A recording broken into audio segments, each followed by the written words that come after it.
अमरावती जिल्ह्यात महानगरपालिका अंतर्गत येणारे सर्व एकूण 63 मराठी, हिंदी व उर्दू माध्यमाच्या शाळांमध्ये शासनाच्या मार्गदर्शक सूचनेनुसार सोमवारी विद्यार्थी प्रवेशोत्सव हा उपक्रम मोठ्या उत्साहात साजरा करण्यात आला।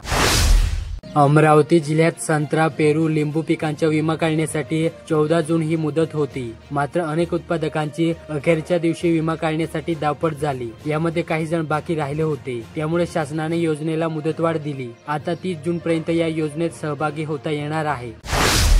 धामणगाव रेल्वे येथे पालखी मार्गावर वारकऱ्यांना पाणी, चहा, नाश्ता, सुलभ प्रवासासाठी आवश्यक पिशव्या, छत्री, रेनकोटचे वाटप आणि विविध ठिकाणी वारकऱ्यांसाठी वैद्यकीय शिबिराचे आयोजन करण्यात येते। सोमवारी धामणगावातील एका नेत्ररोग तज्ञांकडून वारकऱ्यांना आरोग्य सेवा दिली। वारकऱ्यांच्या डोळ्यांची तपासणी व चष्मे वाटपही करण्यात येते। दरम्यान वारकऱ्यांच्या पायाची मालिश करून दिली।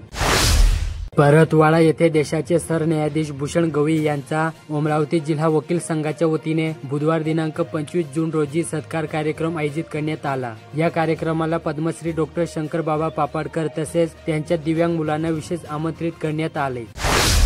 मोर्शी तालुक्यात वैद्यकीय शिक्षणासाठी प्रवेश मिळवण्याकरिता आवश्यक असलेल्या नीट परीक्षेत जरूर मधील वसंतराव नाईक विद्यालयातील माजी विद्यार्थी अंश संजय हरले याने यश संपादन केले। त्याने या परीक्षेत 505 गुण प्राप्त करून वरुड व मोर्शी तालुक्यामधून प्रथम येण्याचा बहुमान मिळवला। घरच्या हलाखीच्या परिस्थितीवर मात करत कोणत्याही प्रकारचे शिकवणी वर्ग न लावता सेल्फ स्टडी करून त्याने हे यश संपादन केले।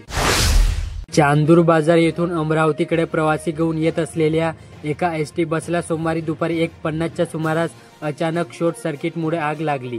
कोठर मार्गावर घटना घडली।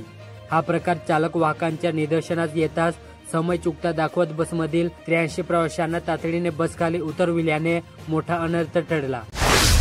अमरावती जिल्ह्यात यंदाच्या सत्रात 23 जून पासून शाळा सुरू करण्याच्या शासनाच्या निर्णयाला शिक्षण संस्था चालकांनी विरोध करीत पहिल्याच दिवशी शाळा बंद ठेवून रोष व्यक्त केला। महाराष्ट्र राज्य शिक्षण संस्था मंडळाच्या शाळा बंद आंदोलनाला जिल्ह्यात 90% प्रतिसाद मिळाल्याचा दावा स्थानिक शिक्षक संस्था मंडळाने केला। मोटार वाहन कायदा 1988 नुसार सार्वजनिक वाहतूक करणारे वाहन चालकांना पोशाख अनिवार्य आहे। मात्र अमरावती शहर असो की ग्रामीण यात ऑटो रिक्षा चालक नियमाचे पालन करीत नाही। अपवादात्मक एखादेच रिक्षा चालक गणवेश परिधान करून दिसून येतो। यात स्कूल बस चालक सुद्धा नियमाचे पालन करीत नाही। त्यामुळे आरटीओ वाहतूक पोलीस नेमके करतात तरी काय असा सवाल उपस्थित होत आहे। अमरावती जिल्ह्यात अहिल्यादेवी होळकर यांच्या 300व्या जयंतीनिमित्त तसेच 21 जून रोजी योग दिनाचे औचित्य साधून 19 जून रोजी जिल्हा परिषदेत रक्तदान शिबिराचे आयोजन केले होते। या रक्तदान शिबिराला जिल्हा परिषद मुख्यालयासह पंचायत समित्यांमधील 154 अधिकारी कर्मचाऱ्यांनी या रक्तदान शिबिरात सहभागी होऊन रक्तदान केले। विशेष म्हणजे जेडपी सीईओ संजिता महापात्र, बांधकाम विभागाचे कार्यकारी अभियंता दिनेश गायकवाड, जलसंधारण विभागाचे सुनील जाधव या अधिकाऱ्यांनी रक्तदान केले।